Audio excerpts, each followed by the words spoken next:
예레미야의 강해 47번째 시간입니다. 제목은 여호야김과 고니아의 범죄와 심판, 그렇게 정해봤습니다. 제가 주보나 이런 영상으로 이어지는 부분에 글씨를 한 자라도 줄이기 위해서 여호야김과 고니아의 범죄와 심판, 그렇게 했는데요. 고니아는 여고냐라고도 하고 정확히 말하면 여호야긴입니다. 여호야김의 아들이면서 석 달 열흘, 그러니까 100일 동안 통치했던 여호야긴이라는 왕의 또 다른 이름이 고니아라고도 되어 있고 여고냐라고도 되어 있어요. 자, 오늘 말씀을 살피기 전에 30부분을 함께 영상으로 송출되는데 30부분 한번 살펴보도록 하겠습니다. 본문은 유다의 멸망 직전에 통치했던 열왕들 4명이에요. 멸망 직전에 약 한 21년, 횟수로 한 22년 정도 되는 기간인데요. 이 기간 동안에 통치했던 왕이 4명인데 여호아하스, 여호야김, 여호야긴, 시드기야, 이 4명 중에 앞서 우리가 지금 시드기야를 이미 살펴봤어요. 그리고 오늘 본문은 여호야김과 여호야긴, 그의 아들 여호야김의 아들 여호야긴, 고니아로 되어 있는데 범죄와 그에 따른 심판을 기록하고 있다. 오늘 내용은 그래서 13절에서 마지막 30절까지는 이 두 왕의 통치의 내용을 기록하고 있어요. 단락은 크게 살펴보면은 어떻게 보면 한 3단락 이렇게 분류할 수 있는데 오늘 본문은 제가 이렇게 편의상 나눴습니다. 그런데 주목할 점은 이 두 사람은 아버지 여호야김의 아버지는 요시야 왕이죠. 그리고 여호야긴의 할아버지는 여호시야 왕이죠. 그러니까 그들의 부친과 조부였던 요시야 왕의 선정, 바른 정치, 올바른 정치, 하나님 기뻐하시는 정치와는 대조적으로 불의와 폐역을 행함으로 결국 이 아버지 여호야김이나 아들 여호야긴이 바벨론에 끌려갔어요. 각각 달리 끌려갔어요. 예. 끌려갔는데 아버지는 쇠고랑차에서 끌려가고 아들은 그 뒤에 석 달 열흘 통치했으니까 석 달 열흘만 또 끌려가고, 이런 비참한 그 모습이에요. 그렇다면 이들의 행적은 어떤가 한번 말씀을 살펴보는데 성경으로 돌아와서 성경 구절 한 구절 한 구절 성경 말씀을 보면서 제가 설명하고 또 종합적으로 유인물로 되는 것을 영상으로 촬영되어 온 부분을 제시하면서 그때 한번 또 살펴보도록 하겠습니다. 자, 먼저 성경 말씀 13절입니다. 불의로 그 집을 세우며 부정하게 그 다락방을 지으며, 그랬어요. 불의로 집을 세우고 불의와 부정으로 집을 세우고 다락방을 짓는다 그랬잖아요. 집을 짓는다, 다락방을 짓는다라는 것은 실제 건축을 했다라는 것을 알 수 있어요. 그러니까 여호야김이라는 왕이 자기 왕궁을 좀 넓히고 자기가 사는 그런 것들을 어떻게 좀 더 확장시키고 하기 위해서 불의로 지었고 부정하게 지었다. 이 말은 무슨냐면 백성들을 일을 시켰으면 그 일 삭스를 줘야 되는데 안 주는 거예요. 착취한 거죠. 노동을 착취한 거죠. 오늘날도 부자들이 말이지 노동력 착취해가지고 부자 되는 경우도 있지 않습니까? 예? 우리가 자세히 다 드러나진 않았지만은 대기업이 말이지 막 단가를 후려쳐가지고 납품 단가를 후려쳐가지고 2하청, 3하청, 4하청까지 이렇게 가보면은 막 월급이 대기업에 3분의 1 이 정도, 심지어 4분의 1까지 막 떨어진다잖아요. 예를 들면 유명하게 대표적으로 그런 기업 삼성이라든지 현대자동차 이런 경우는 연봉이 평균 1억인데 2하청, 3하청에 가면은 3하청 같은 데를 보면은 연봉이 말이죠 3,600 이렇게 떨어진다잖아요. 심지어는 4하청까지 가면은 연봉이 3천만 원이 안 되고 말이지. 이런 데가 있다는 거예요. 제가 하는 말이 아니고 청와대 정책실장 했던 장하성 씨가 쓴 그 한국의 자본주의 그 책에 나와요. 왜 분노해야 하는가 그 책에 보면. 그러니까 그런 것을 우리가 공평하기 위해서 소위 이번 현 정부가 들어가지고 소주성 그런 걸 주장했잖아요. 소주성이 뭡니까? 소득 주도 성장 그런 거 아니었어요? 국민이 소득을 늘어나야 뭐 성장한다라는 것에 해서 막 그래서 임금을 자꾸 올린 거예요. 최저임금 올린 건데 뭐 제가 딴 이야기 하고자 하는 게 아니고 이렇게 현대에 와서도 이렇게 자꾸 뭐 빈부 격차가 심해지니까 그것을 해소해 보려고 애를 쓰는데 그 해소하려고 애를 쓰는 사람이 누구여야 됩니까? 당연히 지도자여야 돼야죠. 누가 특히 대통령, 왕 이런 사람이 해야 되는 거 아닙니까? 그런데 자기들은 잘 먹고 잘 살면서 이 뭐 연약한 사람 돕는다 그러면 다 웃기는 소리란 말입니다. 당대 여호야김은 하나님이 보시기에 그랬다는 거예요. 그러니까 그런 여호야김에 대해서 뭐라고? 불의로 집을 세우고 부정으로 다락방을 짓는다 그렇게 얘기해요. 그러면서 자기 이웃을 고용하고 그의 품삯을 주지 않는, 제가 설명했잖아요. 임금을 착취하는 거예요. 그렇게 해서 도와줘야 되는데 가난한 사람들이 벌면 얼마나 벌겠어요. 그러니까 조금 줘야지. 그런데 조금 더 많이 버는 사람들이 그걸 내려놓을 수 있어야 된단 말입니다. 예? 여러분요, 미물인 뭐 제비도 참새도 콩 하나 생기면 콩 하나 콩자반 나눠서 먹는다잖아요. 하물며 하나님의 사람이 그렇지 못한다면, 더군다나 하나님의 나라의 왕인 여호야김 왕이 그랬단 말입니다. 그게 여호야김은 정확히 제가 여기 표현하면 요시야 왕의 둘째 아들인데 큰아들에 대한 정보가 성경에 잘 나오질 않아요.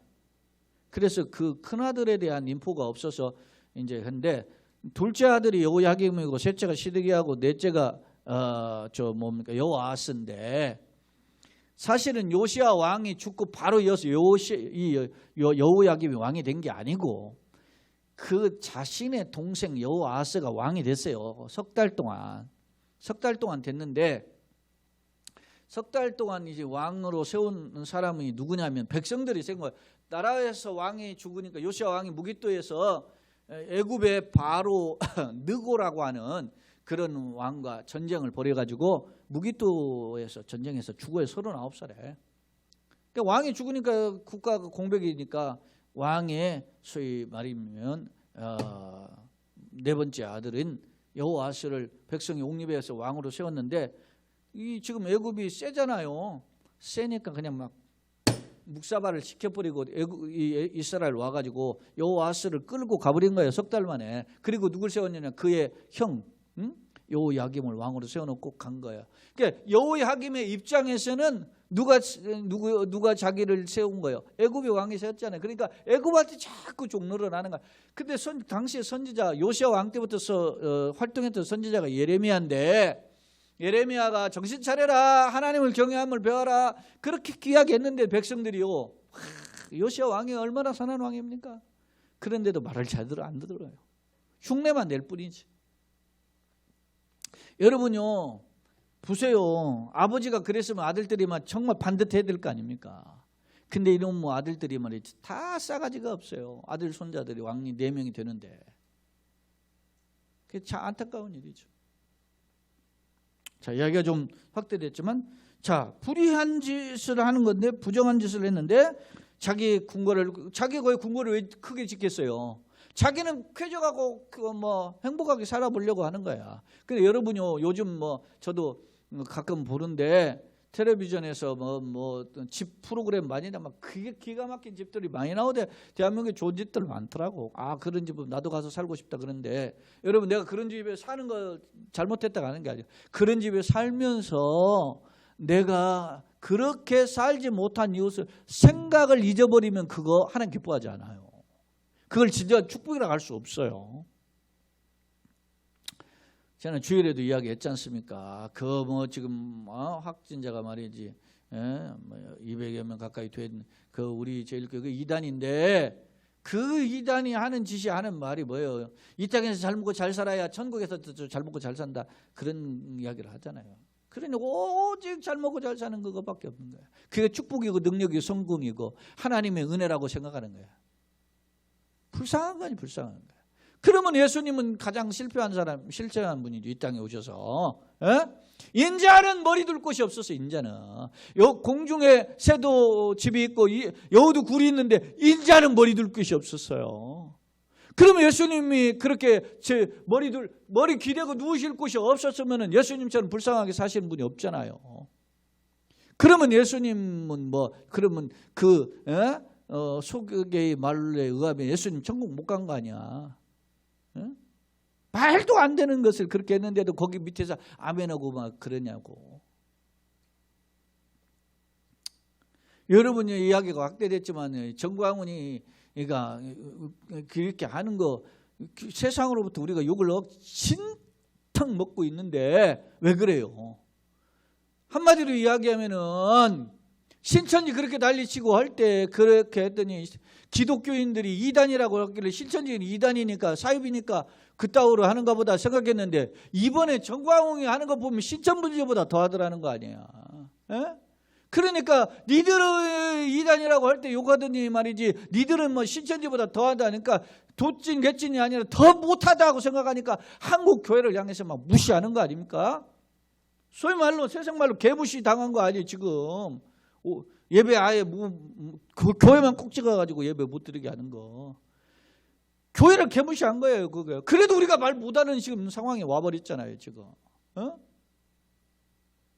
그런데도 거기에 가서 몰려가고 막 하고 예배하고 막 지방에서 버스 대절해서 올라오고 그렇게 분별력이 없느냐고. 그 버스 대절하는 사람들이 그냥 교인들이 대절해서 왔겠어요? 그 지방에 있는 교회들 그 목사들이 그러고 그지다 하고 있는 거야. 안타까운 일이죠. 안타까워.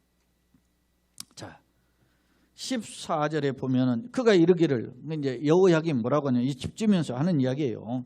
그가 이르기를 내가 나를 위하여 큰 집과 넓은 다락방을 지으리라. 우리가 지난 주일 살펴본 말고 말씀이 똑같잖아요. 부자가 어떻게 해요? 한 사람이 나와가지고 예수님께 구했잖아요. 랍비요 선생님 내 형을 명하여 나와 아버지 재산을 나누게 해주세요. 그러니까 이 사람아 누가 나를 말해 너희 물건 나누는 자로 세웠느냐 그렇게 하면서 예수님 비유를 하나 들었는데 그게 부자의 비유 아닙니까? 부자가 뭐 했습니까? 소출이 풍성하니까 쌓아둘 곳이 없어요. 그래서 창고를 때려 부수고 더 크게 지어가지고 거기다 쌓아 넣었는데 주님 보시기에 이 어리석은 자여 오늘 밤에 내 영혼을 취하리니 그래 네가 쌓아놓은 건 누구 것이겠느냐 예수님 말씀하시잖아요. 오늘 이 여호야김이 그따위로 살았단 말입니다 지금. 자기만 행복하게 큰 집을 짓고 넓은 다락방을 짓고 그렇게 했다는 거예요. 여기 보면 언더라인에는 말이 있어요. 나를 위하여 자기를 위하여 큰 집을 만들고 다락을 만들고 창문을 만들고 그 다음에 백향목으로 붉은 빛을 칠했다. 백향목은요 아무나 쓰는 나무가 아니에요. 최고의 부자들만 갖다 쓰는 거예요. 이 레바논 외국 아름드리 나무는 이 나무 아무나 갖다 쓰는 게 아니라 말이다. 부자만. 요즘 무슨 시베리아 무슨 목으로 막 그 통나무 집을 졌다 뭐 어쩐지 그런 데도 있잖아요. 펜션도 가보면. 15절 네가 백향목을 많이 사용하여 왕이 될 수 있겠느냐? 네 아버지가 그러면서 물어보는 거예요. 네가 이렇게 지었다고 그게 네 집이 네 것 될 것 같아? 그런 말이죠. 하나님은 직설적으로 선지자 예레미야를 통해서 통렬하게 이 여호야김을 책망해요. 여호야김은 에스로 11년을 통치했어요. 그런데 결국은 이게 25세 왕이 돼가지고 11년 해봤자 36밖에 더 돼요.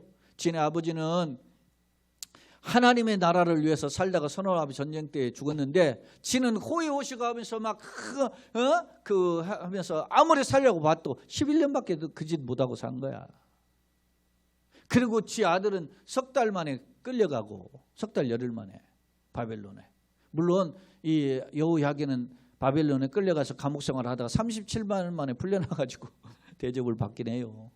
그러나 말이 그렇지 37년이나 37달도 아니고 서너 달도 아니고 37년 만에. 여러분 여호야김이 18의 왕이 돼가지고 18에 열왕기에는 18, 역대기에는 8이라고 되어 있는데 학자들은 열왕기 기록이 더 정확하다 그래요. 그래서 18의 왕이 돼가지고 90일 100일 통치했으니까 18에 끌려간 거예요. 그래서 37에 풀려났으면 젊은 인생 다 감옥살이 하고서나 풀려난 거 아닙니까? 우리 18에 끌려가서 37년 있으면 우리 나이로 55세. 이런 상황이에요. 주님 말씀하신. 그런데 이때 주님이 너 자신을 돌아보는 모델로 샘플로 한 사람을 거론하는데 그 거론이 누구냐면 너희 아버지, 네 아버지. 네 아버지가 누구예요? 여호야김의 아버지가. 여호야김이 누구의 둘째 아들이에요? 요시야 왕의 둘째 아들이잖아요. 그 둘째 아들 너희 아버지가 먹거나 마시지 아니었대. 이 말은 흥청망청하지 않았다는 거예요. 왕이 권력을 가지고 있으니까 먹고 살만할 거 아닙니까? 흥청망청 살만할 거 아닙니까? 에? 비싼 집에서 살 수 있고, 뭐 좋은 집에서 살 뿐만 아니라 좋은 차도 굴리고, 뭐 여기 뭐 들로 산으로 뭐 다 돌아다니면서 자기 가지고 있는 돈 쓸 수 있단 말이에요. 그러나 그렇게 하지 않았다는 거예요. 요시야 왕이 8살에 왕이 돼가지고 39에 죽을 때까지 31년을 동시에 하나님을 경외한 16살에 하나님을 알기를 시작했고 왕이 된 지 8년 만에, 그리고 25살에 오로지 하나님 앞에 전심전력했어요. 이야, 그런 아버지를 좀 본받아야 되는데 희한해요. 아버지가 통치한 요시야 왕 때 그 어린이로 자랐던 이 여호야김보다 좀 여호야김보다 좀 어린 그런 소년들은 그 믿음으로 배워서 자란 사람이 있어요. 오늘 주일 이제 제가 살펴보려고 하는 다니엘인데, 다니엘과 세 친구는 그렇게 살아는 거예요. 간혹 그런 생각이 들어요. 나도 이렇게 목회자고 우리 자녀들도 참 믿음 안에서 살려고 하는 부분이 있지만 아쉬움이 있어. 어떤 때는 좀 막 저네들 좀 너무 좀 못하는 것 같기도 하고, 물론 다른 분들이 보기에는 뭐 신앙생활 잘한다, 젊은 애들이 그 정도면 잘하시죠, 뭐 이렇게 말을 하지만 아쉬움이 있다는 거야. 아쉬움. 자, 그럼 아버지가 먹거나 마시지 아니하였고 정의와 공의를 행하지 아니하였. 그렇게 살았다는 말, 정의로. 그때 그가 어떻게 해요? 형통. 하나님 뜻대로 사니까 하나님 그를 부유케 하셨는 줄로 믿습니다. 그가 가난한 자와 어떻게 했어요? 궁핍한 자를 변호하고 형통했다. 가난한 자와 궁핍한 자를 변호했어요. 왕이, 여러분 보세요. 왕이 가난한 자가 가서 또 돌봐주고 누추한 것을 돌봐줄 수 있는 거, 그건 위대한 거예요. 예? 어떻게 보면은 오늘 자 보니까 야당에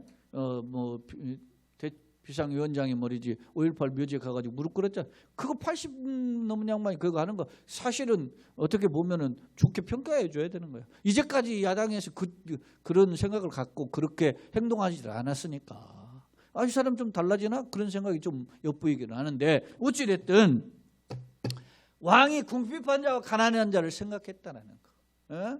이건 그의 아버지 요시야 왕이 그렇게 했는데 하나님은 그걸 기뻐하신다. 왜냐? 이것이 나를 알미 아니냐. 하나님을 경외하니까 그랬다는 거죠.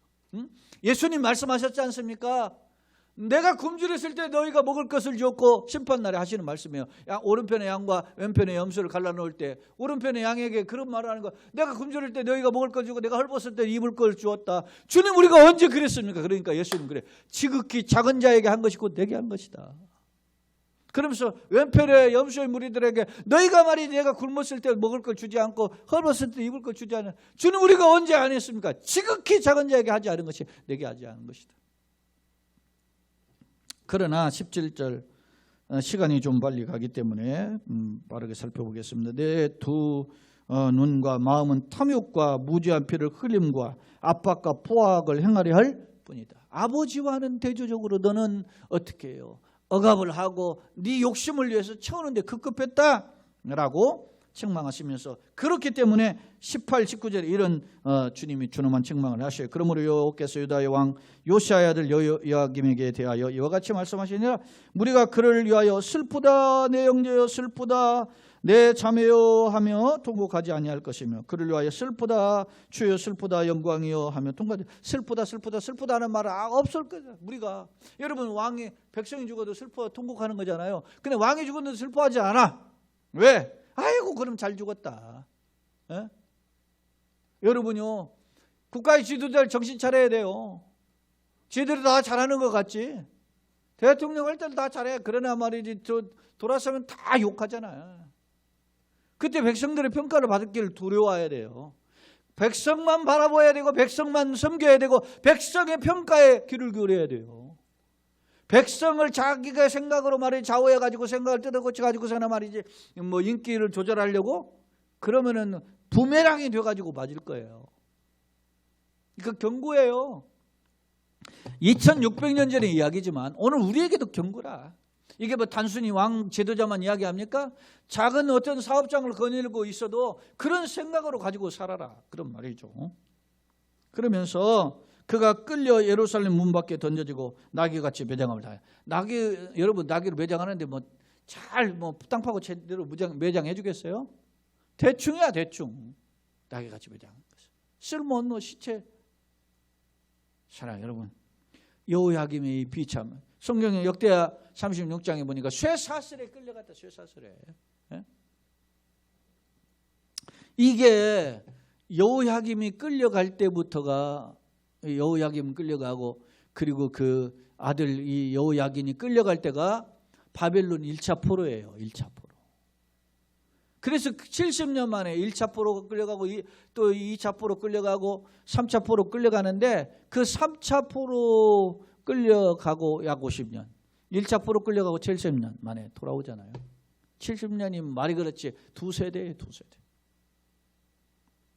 자, 그러면서 또 다른 단락인데 20절 23절의 내용을 보면, 너는 레바논에 올라 외치며 바산에서 네 소리를 높이며 아바림에서 외치라. 이는 너를 사랑하는 자가 다 멸망해. 자, 이 말씀은 뭐냐면 레바논은 이스라엘 북쪽이에요. 레바논 백향목이니까 산지잖아요. 그러니까 북쪽을 향해서 그 높은 곳에 올라가지고 외치는 거. 바산은 이스라엘의 요단 동편에 있어요. 여러분 바산의 황소 들어보셨잖아요.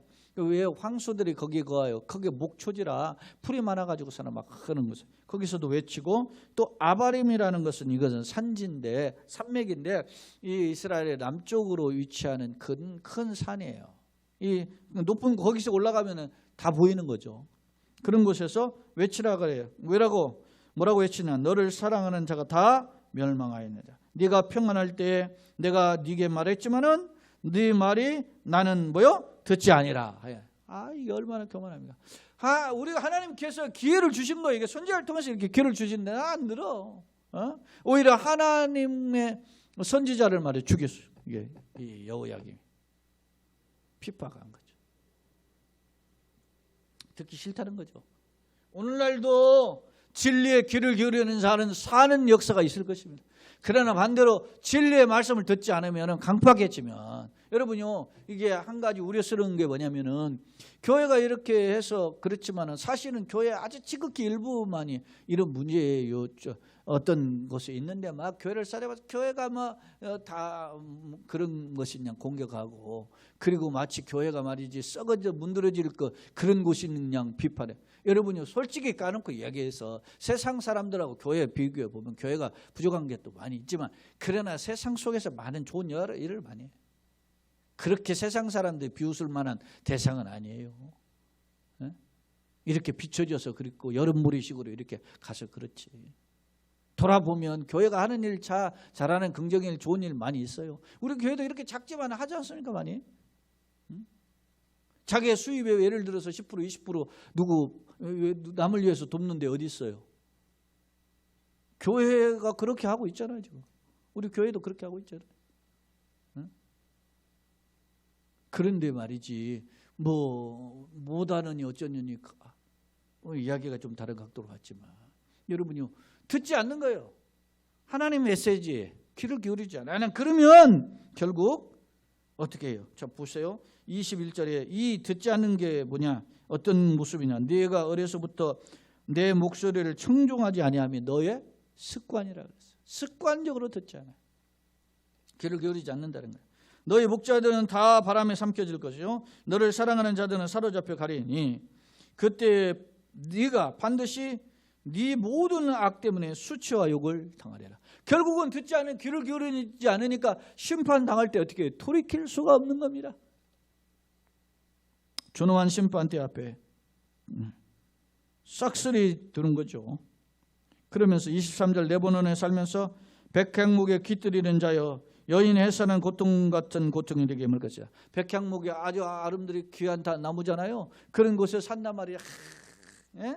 그렇게 하는 자여 결국은 어떻게 해요? 반드시 네가 여인이 해산하는 고통같이 아주 심각한 고난을 당하게 될 것이. 네게 임할 때가 너희 가련함이 얼마나 심하랴. 이제 마지막 단락입니다. 이제 앞서 여호야김의 죄를 이야기했다면 이제 마지막으로 그의 아들 여호야긴 이 석 달 열흘 100일밖에 통치 안 했지만은 이 100일 동안 통치할 때 그가 뭐 얼마나 잘못했겠나. 그런데 성경은 여호보시기에 악을 행했다 그랬거든요. 그런데 학자들의 기록에 보면 이게 18살에 왕이 됐는데 이 여호야긴이 악을 행한 100일 동안에 어떻게 했느냐. 그의 어머니의 섭정 간섭을 받았다는 거예요. 그러니까 어머니가 불신앙적으로 그렇게 행한 것을 쫓아서 그래서 여호보시기에 악을 행했다. 그런 이야기를 해요. 그의 어머니 이름을 제가 교재론에다 적어놨는데 느스다라고 적어놨는데 이따 이제 한번 잠깐 언급하겠습니다. 자, 그가 통치한 내용을 한번 보겠어요. 그러면 4절, 24절 여호와의 말씀이냐 나의 삶으로 맹세 반드시 이루어진다는 거예요. 하나님이 나의 삶으로 맹세했다는 것은 유다 왕 여호야김의 아들 고니야, 아까 고니야라고 얘기했는데 이 고니야는 여호야긴이에요. 나의 오른손에 인장반지라. 오른손에 인장반지는 오른손에 이 도장을 깬 것은 그 사람의 권위, 권세, 능력을 가리키는 반지가 인장반지예요. 이 여호야긴이 하나님의 그 권세의 왕이라 할지라도 내가 빼어버린다는 거죠. 내가 빼어서 네 생명을 찾는 자의 손과 네가 두려워하는 자의 손, 다시 말하면 바벨론 왕 느부갓네살의 손과 갈대의 손에 너를 빼어버리 주겠다. 네가 내 인장반지라. 네가 그렇게 소중한 인장반지가 자기의 모든 재산권을 행사하는 반지니까 얼마나 소중합니까? 그런 반지라도 내가 빼가지고 그냥 바벨론 왕에 줘버리겠다. 누구를? 여호야긴을. 그래서 내가 너와 너를 낳은 어머니를 너희가 나지 아니한 다른 지방 바벨론 갈대아 우르 지방이죠. 그곳으로 쫓아내리니 너희가 거기서 죽으리라. 왜요? 짧은 기간이 있는 것 같지만 하나님 보시 여호보시기에 악을 행한. 그러니까 여러분 이런 것이죠. 선한 것을 본받는 데는 사람들이 인색하고 악은 쉽게 본받아요. 못된 것은. 내가 보기에는 요즘 현 정권에 들어서 뭐 국회의원들 막 180석 몰아주니까 굉장히 교만한 것 같아요. 요즘 이 여당의 국회의원이나 지도자들이. 그 사람들이 말이지 막 자기네들 막 민주화 운동할 때는 막 제가 민주화 운동 하는데 그렇게 했고 제가 뭐 자칭 진보라고 했던 그런 삶을 살았으니까. 근데 그때 뭐에 독재정권 물어가 군사독재 물어가 막 이렇게 했는데 요즘은 보면은 그런 독재는 아니지만 그래도 다수가 말이죠 횡포하는 것은 보이잖아요. 두려워해야 돼. 자기가 천년만년 뭐 다 자기가 막 힘으로 왕권 잡고 살 것 같아요? 아, 천만에. 자기도 꼬꾸라지는 날 남들이 보기에 수치당하는 때가 오는 거예요. 그걸 두려워해야 돼. 이거 보세요. 그들이 그들의 마음에 돌아오기를 사모하는 땅에 돌아오지 못. 돌아오기를 사모하는 것이 뭐예요? 고향이에요. 고향. 내가 살고 있는 예루살렘. 그러나 그걸 돌아오지 못하고 못하고 끌려가는 거죠. 앞서 이야기했잖아요. 제가 37년 만에 바벨론 끌려간 지 37년 만에 감옥에서 풀려난 거예요. 물론 거기서 대접을 37년 만에 대접받지만 말이 그렇지 37년 만에 대접받는 게 그 비참한 생활 아니겠습니까? 자, 이 사람 고니야 여호야긴이죠. 천하고 깨진 그릇이냐 좋아하지 아니하는 그릇이냐 어찌하여 그와 그의 자손이 쫓겨나서 알지 못하는 땅에 들어갔냐. 그러면서 땅이여 땅이여 땅이여 여호와의 말을 들을지어다. 여러분 3번 반복하고 있잖아요. 왜 땅이여 땅이여 땅이여 반복합니까? 이 말씀 속에서는 하나님의 음성에 귀를 기울이지 않는 비극적 모습을 대변해주고 있는 거예요. 응? 왕의 버림을 받고 깨어진 그런 그릇. 예? 하나님의 버림받은 그릇이라 말입니다. 여호야긴이 여기 보니까 이런 표현이 있어요. 여호와께서 이와 같이 말씀하셔서 너는 이 사람이 자식이 없겠고 그랬어요. 근데 그 성경을 제가 살펴보니까 역대상 3장에 보면 여호야김의 자식이 한 7명 돼요. 그 왜 자식이 없겠냐? 이 말은 그 말은 뭐냐면 여호야긴에 의해서 그리고 여호야긴이 유다 멸망 마지막 바로 직전 왕이거든요. 그러면 그 원래 이 유다의 전통에 보면 아들이 왕권을 물려받잖아요. 근데 이게 16살 왕이 되고 100일 만에 끌려가니까 자기 아들이 왕이 물려줄 수가 없는 거예요. 그런 상황에 누가 작은 아버지가 작은 아버지가 저희 아버지의 자기 아버지의 바로 밑에 동생이 시드기야가 왕이 된 거예요. 그 시드기야 11년 왕 통치하거든요. 그렇게 하고서나 나라가 이제 망하는데 그 뒤로 어떻게 해요? 유다의 왕권이 없어져요. 사라져요. 그리고 70만에 돌아오는 스룹바벨이 총독으로 돌아오지만 이 여고냐의 왕권이 단절됐다는 거예요. 자식이 없다라는 말은 이 말이에요. 다윗의 왕을 이을 다윗의 그 왕권을 이을 자식이 없다는 거죠. 비극 아닙니까? 그 영광스러운 다윗 왕국을 이을 자식이 없다. 누구 때 끊긴 거예요? 여호야긴 때 끊긴 거죠. 이건 비극 중에 비극이에요. 사랑해요 여러분, 우리의 신앙이 우리 때 끊겨서는 안 됩니다. 우리 자녀가 이어지고 손들에게 이어지고 그 증손 고손에 이어지고 계속 이어져야 되는 줄로 믿습니다. 신앙을 유리하는 그 계대하는 가정이 되게 하여 주옵소서. 너무너무 중요한 기도예요. 바로 본문에서 이야기합니다. 그의 평생 동안 형통하지 못할 자라 기록하라. 이는 그의 자손 중 형통하여 다윗의 왕에 앉아 나오잖아요. 다윗의 왕에 앉아 유다를 다스릴 사람이 다시는 없을 것이다. 이건 비극이에요. 사랑해요 여러분, 오늘 여러분 가문에 저주가 있다면 무슨 말이겠어요? 내 신앙이 나이 때 끊기고 내 자녀손들에게는 신앙이 없다는 그게 비극인 거예요. 바라기는 우리 자녀손에 신앙이 물려지는 역사가 임하게 하여 주옵소서. 때가 되면 하나님 마음이 누기시고 움직이셔서 역사하셔서 그들 속에 믿음의 유산이 물려지게 하여 주옵소서. 그런 우리 교회요 가정이요 성도 되기를 예수님의 이름으로 축원합니다. 그런 한국 교회가 되기를 원합니다. 우리가 이렇게 문을 닫지만 많은 사람들이 이렇게 이때다 하고서는 교회가 문을 이제 예배 못 드리니까 끝까지 이렇게 유지하려고 할지 몰라요. 사탄의 궤계는 그러나 한결로 묶임받고 떠나가는 역사가 있기를 예수님의 이름으로 축원합니다. 자, 교재로 들어와서 중간 부분에 교재 시간적으로 여기가 없으니까 중간 부분에 본론 부분은 제가 설명했으니까 빼고요. 중간 요약한 부분만 보겠습니다. 두 왕의 통치와 결말을 통한 교훈. 그게 보겠습니다. 자, 여호야김의 통치 기억이죠. 호화 궁전을 짓기 위해서 백성들을 어떻게 착취하고 돈을 낭비했다. 특히 회개의 촉구에도 돌이키지 않으므로 결국 바벨로 끌려갔다. 두 번째 그의 아들 여호야긴의 통치인데요. 18살의 왕이 되어 100일간 통치해서 석 달 열흘이니까 100일간 통치 중에 불의함에 빠져 바벨론 포로가 됐다. 포로에 잡혀간 지 37년 풀려난 것은 이 예레미야 52장에 나와요. 제가 이제 한번 볼까요? 뭐 시간이 어찌 됐든 간에 52장 마지막 31절로 34절인데 유다 왕 여호야긴 잡혀간 지 37년 곧 바벨론 에월므로닥 왕의 즉위 원년 12째 달 25째 날 그가 유다의 여호야긴 왕의 머리를 내어 들어 주었고 감옥에서 풀어 주었다. 그에게 친절을 베풀어 주었다. 그러잖아요. 그렇게 이제 겨우 이게 뭐예요?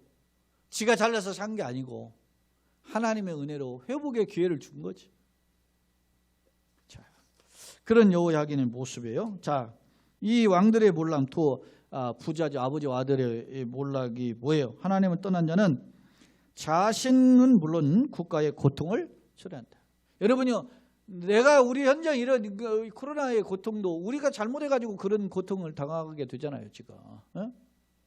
교만하니까. 여러분 정광훈이가 왜 그 짓을 했겠어요? 교만하니까. 자기가 집회하는 게 막 10,000명씩 모이는 집회도 하고 막 열광도 하는 거야. 그러니까 전국적으로 막 올라온 거 아니에요? 저분 말이면 다 한 줄 알고.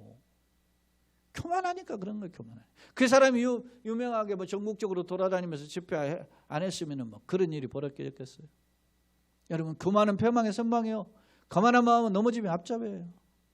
그런데 그것을 잘못된 시각을 가지고 하나님 앞에서 살아야 될 바른 시각을 갖지 않고서는 막 그냥 군중 선동해 가지고서는 정부 뒤엎으면 뭐 그게 무슨 뭐 개혁이 되겠어요? 택도 없는 짓을 한 거지. 그 짓을 한국 교회에서 우려해서 작년부터 계속 그러지 말라고. 근데 듣지도 않다가 결국 이렇게. 그럼 최소한 양심 있는 사람은 저로 인해서 우리 교회인들이 이렇게 감염된 걸 미안하게 생각하고 한국 교회에 누를 끼쳤고 국가 사회에 국민들에게 누를 끼치게 되면 죄송합니다. 이런 말이라 한마디 해야 되는데 양심도 없는 인간이지. 자, 참신앙을 다음 세대에 물려준다는 것이 귀하면서 참 어려운 일이고, 요시야 왕의 아들이면서 손자인데 그 신앙의 아들과 손자에 물려지는 것을 보면 어떻게 해요? 비극적이잖아요. 참 안타까워요. 결론 부분입니다. 자, 요시야 왕은 비록 애굽과의 전쟁, 이게 애굽과의 전쟁도 그냥 전쟁이 아니에요. 자, 큰 나라가 지금 저 메소포타미아에서 전쟁을 한바탕 펼치기 위해서 이제 하는 거예요. 이게 왜 그러냐면 역사적 배경을 보면 뭐 시간이 좀 갔지만 제가 설명하면, 당시 세계를 제패하던 나라가 어디냐면 아수르였어요. 아수르였는데 아수르가 쇠퇴하는 기간이 있었단 말입니다. 근데 그 쇠퇴하는 기간에 신흥 제국으로 그 소위 말하면 나보포라살이라고 하는 게 이게 느부갓네살의 아버지가 그 바벨론을 이끌고 신흥 제국을 세우고 저 아수르를 공격해 가지고, 아수르의 수도가 어디입니까? 니누에 아닙니까? 니누에를 함락시킨 게 그 느부갓네살 왕의 아버지예요.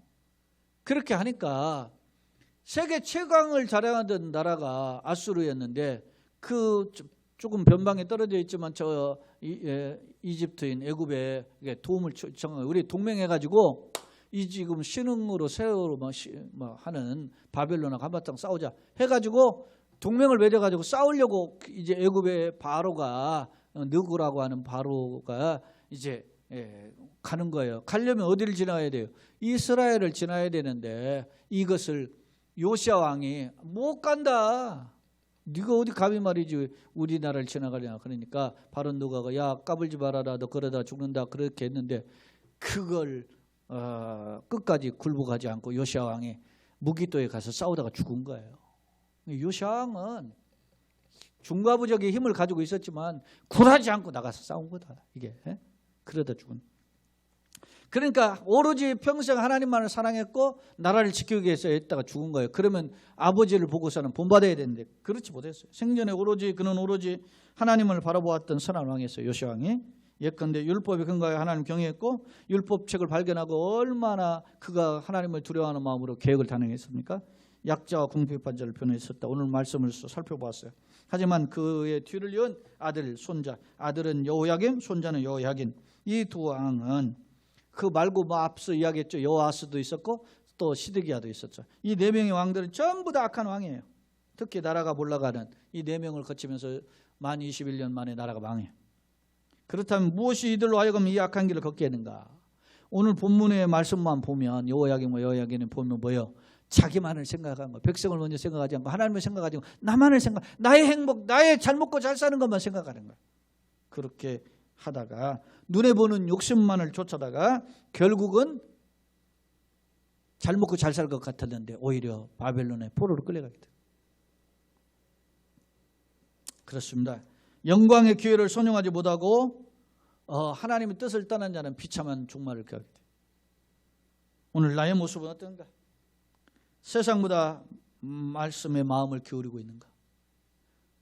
아니면 말씀보다 세상을 기울이고 있는가? 돌아보아서 하나님 말씀에 붙들려서 걸어가시고 달려가심으로 내 힘이 아닌 하나님의 힘에 붙들려서 쓰임받고 하나님의 은혜로 처음 받는 여러분의 가정이요, 우리 교회요, 이 땅의 한국 교회 되시고, 특히 이 코로나19의 어려운 상황에 하나님의 그 불쌍히 계심, 비상한 관심의 손이 우리를 살리는 역사로 나타나기를 예수님의 이름으로 축원합니다. 아멘.